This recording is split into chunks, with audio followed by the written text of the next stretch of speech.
বিনিয়োগ কৰিছিল নেকি ট্ৰেডিং এপত অথবা ট্ৰেডিং এপত বিনিয়োগ কৰাৰ কথা ভাবিছে নেকি ট্ৰেডিং এপৰ চালত পৰাৰ পূৰ্বে সাৱধান হওক কাৰণ আকৌ অসমবাসীয়ে খালে ৰাম ঠগন হঠাৎ বিকল হৈ পৰিল YBY ফাণ্ড এপ টকা লৈ উঠাও হ'ল প্ৰতাৰক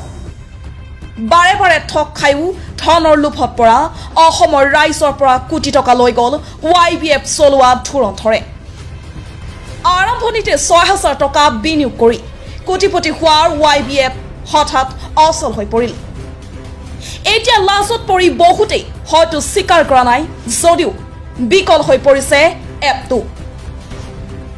অজ্ঞাত সংস্থাই চলোৱা YBY এপৰ বাবে অনুমতি নাছিল জেবি অথবা ৰিজাৰ্ভ বেংকৰ যেতিয়া অনুমতি অবিহনে YBFে অসমত ব্যৱসায় আৰম্ভ কৰিছিল তেতিয়া স্পষ্ট হৈ পৰিছিল প্ৰতাৰণাৰ কথা কিন্তু কাৰো হাক বচন নুশুনিলে একাংশ ধনৰ লোভিয়াই ফলত আৰ্জিত ধন কোনো প্ৰবঞ্চকৰ হাতত গতাই দিলে এপত নাম পঞ্জীয়ন কৰি এই ধন খটোৱাৰ বছৰত ট্ৰেডিঙৰ বাবেও দিয়া হৈছিল সুযোগ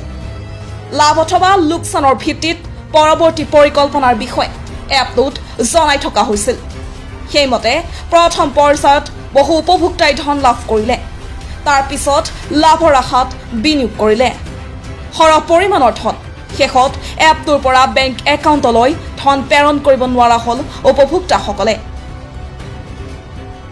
বিগত সময়ত YBY একাউণ্টৰ পৰা বেংক একাউণ্ট লিংক কৰি ধন লেনদেন কৰিছিল গ্ৰাহকে পিছে আজি হঠাতে প্ৰণালী বিকল হ'ল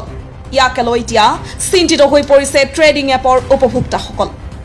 যেতিয়া অনুমতি অবিহনে YBY এপে অসমত ব্যৱসায় আৰম্ভ কৰিছিল তেতিয়া স্পষ্ট হৈ পৰিছিল প্ৰতাৰণাৰ কথা কিন্তু কাৰো হাক বচন নুশুনিলে একাংশ ধনৰ লোভিয়াই ফলত আৰ্জিত ধন কোনো প্ৰবঞ্চকৰ হাতত গতাই দিলে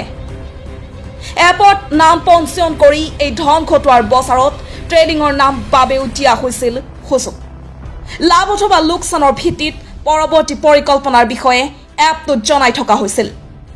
সেইমতে প্ৰথম পৰ্যায়ত বহু উপভোক্তাই ধন লাভ কৰিলে তাৰ পিছত ধন লাভৰ আশাত বিনিয়োগ কৰিলে সৰহ পৰিমাণৰ ধন পুনৰ শেষত এপটোৰ পৰা বেংক একাউণ্টলৈ ধন প্ৰেৰণ কৰিব নোৱাৰা হ'ল উপভোক্তাসকলে বিগত সময়ত YBY একাউণ্টৰ পৰা বেংক একাউণ্ট লিংক কৰি ধন লেনদেন কৰিছিল গ্ৰাহকে আজি পিছে হঠাতে প্ৰণালী বিকল হ'ল ইয়াকে লৈ এতিয়া চিন্তিত হৈ পৰিছে ট্ৰেডিং এপৰ উপভোক্তাসকল